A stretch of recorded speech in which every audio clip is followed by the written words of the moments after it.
નમસ્કાર મિત્રો, સ્વાગત છે તમારું RP press reporter YouTube channel પર। દર્શક મિત્રો, આજે આપને આ વિડીયોમાં મહત્વના સમાચાર જાણીશું। લાંબી આતુરતાનો અંત આવ્યો, અંત આખરે ઘટ્યા છે ભાવ। જાણો પેટ્રોલ ડીઝલના નવા ભાવ શું છે। ત્યારબાદના સમાચાર, પીએફ ઉપાડવાની ભૂલ ના કરતા હવે ઈપીએફઓમાં મળશે મ્યુચ્યુઅલ ફંડ અને શેર બજાર જેવું તગડું રિટર્ન। ત્યારબાદના સમાચાર, ગુજરાત માટે સંકટના સમાચાર, બધો વરસાદ ઉત્તર ભારત તરફ ખેંચાયો, તો હવે ગુજરાતમાં શું થશે। ત્યારબાદના સમાચાર, બજેટ પહેલાં સરકારની મોટી ભેટ, ઈપીએફઓ પર વધેલા વ્યાજ દરોને મંજૂરી, ખાતામાં ફાયદો ક્યારે જોવા મળશે। શેરબજારમાં તેજી, સેન્સેક્સ 900 પોઈન્ટના ઉછાળા સાથે ફરી ઓલ ટાઈમ હાઈ, રોકાણકારોને મોજ કરી। દર્શક મિત્રો, આ વિડીયોમાં દેશ દુનિયાના તાજા સમાચાર જાણીશું, તો વિડીયોમાં અંત સુધી બન્યા રહો। વિડીયોને હજુ સુધી લાઇક નથી કર્યો તો લાઇક કરી અને કમેન્ટ કરી દો, ચેનલને સબસ્ક્રાઇબ કરો અને બેલ આઇકન જરૂર દબાવો। તો ચાલો મહત્વના સમાચાર ઉપર નજર કરીએ। લાંબી આતુરતાનો આવ્યો અંત, આખરે ઘટ્યા ભાવ। જાણો નવા લેટેસ્ટ ભાવ શું છે। સતત વધતી મોંઘવારી અને એની ઉપર પેટ્રોલ ડીઝલના વધતા ભાવે સામાન્ય માણસનું જીવન મુશ્કેલ કરી દીધું છે। આ સ્થિતિની વચ્ચે જો કોઈ રાહતના સમાચાર મળી જાય તો ઘણી તકલીફો ઘટી જાય છે। શું આજે ભાવ ઘટ્યા છે?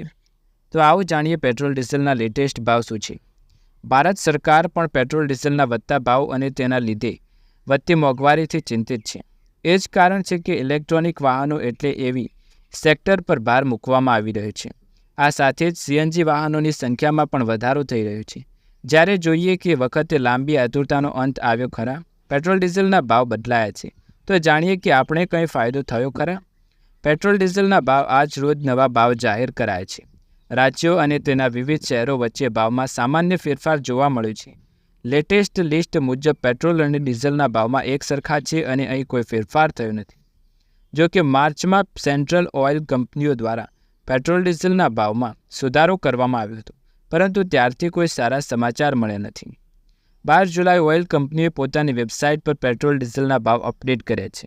લેટેસ્ટ લિસ્ટ મુજબ ડીઝલના ભાવ એક સરખા છે અને અહીં કોઈ ફેરફાર થયો નથી। જો કે માર્ચમાં સેન્ટ્રલ ઓઇલ કંપનીઓ દ્વારા પેટ્રોલ અને ડીઝલના ભાવમાં સુધારો કરવામાં આવ્યો હતો। તમને ક્યારે રાહત મળી? કેન્દ્રીય તેલ કંપનીઓ દ્વારા માર્ચ મહિનામાં પેટ્રોલ અને ડીઝલના ભાવમાં સુધારો કરવામાં આવ્યો હતો। જે પહેલાં પેટ્રોલ અને ડીઝલના ભાવમાં પ્રતિ લીટર 2 રૂપિયાનો ઘટાડો કરવામાં આવ્યો હતો। કિંમતની વાત કરીએ તો દિલ્હીમાં પેટ્રોલ અને ડીઝલની કિંમત 94.72 અને 87.62, મુંબઈમાં 103.94 અને ડીઝલની કિંમત 89.97, કોલકાતામાં 103.94 અને ડીઝલની કિંમત 90.76, ચેન્નાઈમાં 100 રૂપિયા.85 અને ડીઝલની કિંમત 92.44, બેંગ્લુરુમાં 102.86 અને ડીઝલની કિંમત 88.94 રૂપિયા જોવા મળી છે। ત્યારબાદના મહત્વના સમાચાર વિશે વાત કરીએ તો, પીએફ ઉપાડવાની ભૂલ ના કરતા હવે ઈપીએફઓમાં મળશે મ્યુચ્યુઅલ ફંડ અને શેર બજાર જેવું તગડું રિટર્ન। નાણાં મંત્રાલયે વ્યાજ દરમાં વધારાની મંજૂરી આપી છે। ગયા વર્ષે 8.15% વ્યાજ દર ચૂકવવામાં આવ્યું હતું। આ વખતે વ્યાજ દરોમાં કરવામાં આવ્યો છે ધરખમ વધારો। ઈપીએફઓના 7 કરોડ સભ્યો માટે ખુશખબર, બજેટથી પહેલાં લગભગ 7 કરોડ ઈપીએફઓ સભ્યો માટે સારા સમાચાર આવે છે। કેન્દ્રીય નાણાં મંત્રાલયે કરી મોટી જાહેરાત। નાણાં મંત્રાલયે જણાવ્યું કે છે કર્મચારી ભવિષ્ય નિધિ ઈપીએફઓ ડિપોઝિટ માટે વ્યાજ વધારાની મંજૂરી આપી છે। નાણાં મંત્રાલયને વ્યાજ વધારવામાં મંજૂરી આપી ગયા વર્ષે 8.15% વ્યાજ ચૂકવવામાં આવ્યું હતું। આ વખતે 2023-24માં ઈપીએફઓમાં જમા રકમ પર 8.25% વ્યાજ મળશે। ચાલુ વર્ષે ફેબ્રુઆરીએ કર્મચારીના એક ભવિષ્ય નિધિ સંગઠને નાણાકીય વર્ષ 2023-24 માટે વ્યાજ દર વધારી 8.25% કરવાની જાહેરાત કરી છે। હવે નાણાં મંત્રાલયે આ જાહેરાતની મંજૂરી પણ આપી દીધી છે અને આનો નિર્ણય પણ આવી ગયો છે। ત્યારબાદના મહત્વના સમાચાર વિશે વાત કરીએ તો ગુજરાત માટે સંકટના સમાચાર, બધો વરસાદ ઉત્તર ભારત તરફ ખેંચાયો, તો હવે ગુજરાતમાં વરસાદની શું સ્થિતિ થશે। ઉત્તર પ્રદેશ, બિહાર, ઉત્તરાખંડ અને આસામ સહિત દેશના 5 રાજ્યોમાં વરસાદના પાણીએ કહેર મચાવ્યો છે। આસામમાં મૃત્યુઆંક વધીને 92 પર પહોંચ્યો છે, તો યુપીમાં 17 લોકોના મોત થયા છે. ગુજરાતમાં છેલ્લા 24 કલાકમાં 100થી વધારે તાલુકામાં વરસાદ પડ્યો છે. જોકે ગુજરાતનો અડધો ભાગ હજી પણ કોરો દાખોડ છે. આ વચ્ચે 2 દિવસ સૌરાષ્ટ્રમાં ભારે વરસાદની હવામાન વિભાગની આગાહી આપી છે. હવામાન વિભાગ દ્વારા સૌરાષ્ટ્રમાં આજે ભારે વરસાદની આગાહી છે.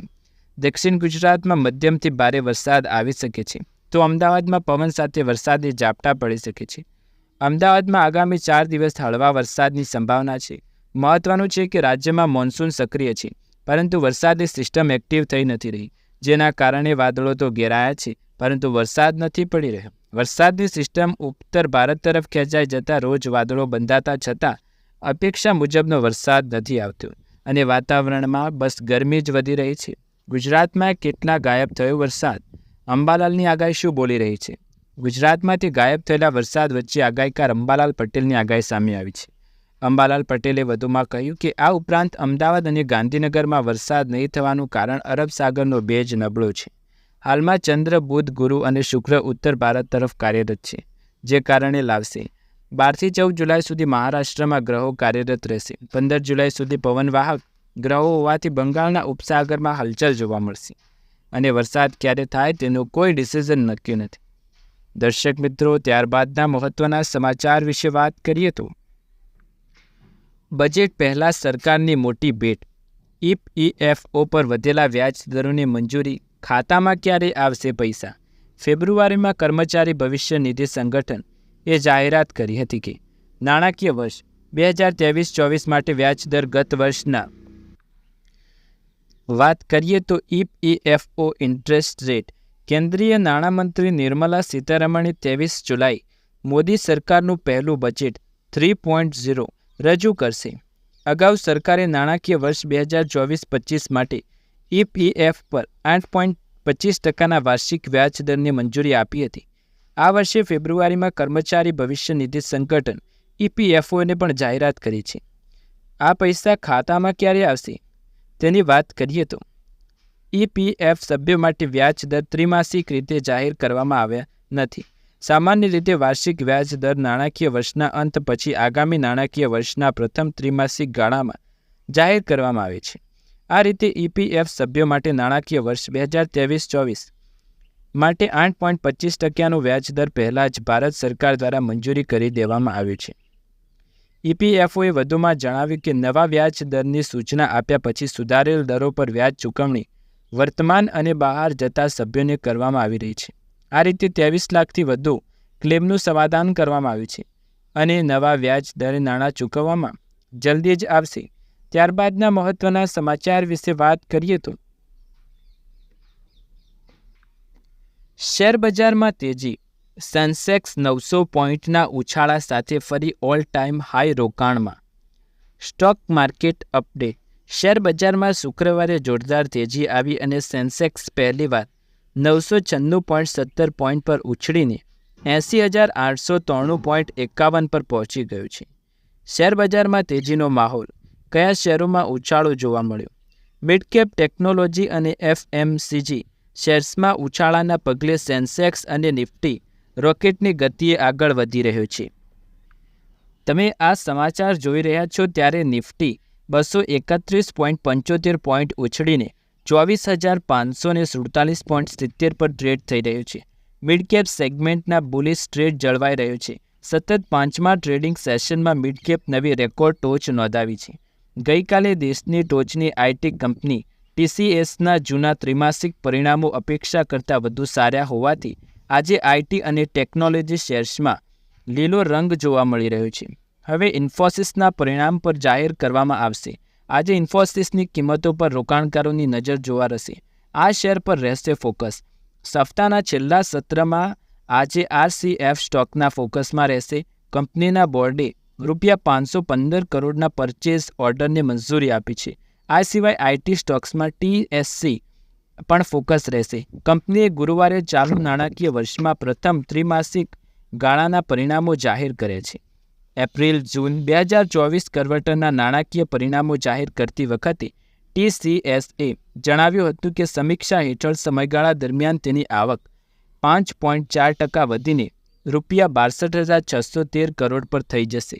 તો દર્શક મિત્રો, આ હતા મહત્વના સમાચાર. તમને વિડીયો પસંદ આવે તો લાઇક, શેર, કમેન્ટ કરો. ચેનલ પર નવા હોય તો સબસ્ક્રાઇબ કરી બેલ આઇકન જરૂર દબાવો. આવા જ અવનવા વિડીયો જોવા માટે, અવનવા સમાચાર જોવા માટે ચેનલ સાથે જોડાયેલા રહો. ફરી એકવાર નવા વિડીયોમાં નવી માહિતી, નવા સમાચાર સાથે મળીશું. ત્યાર સુધી તમારા બધાનો આભાર.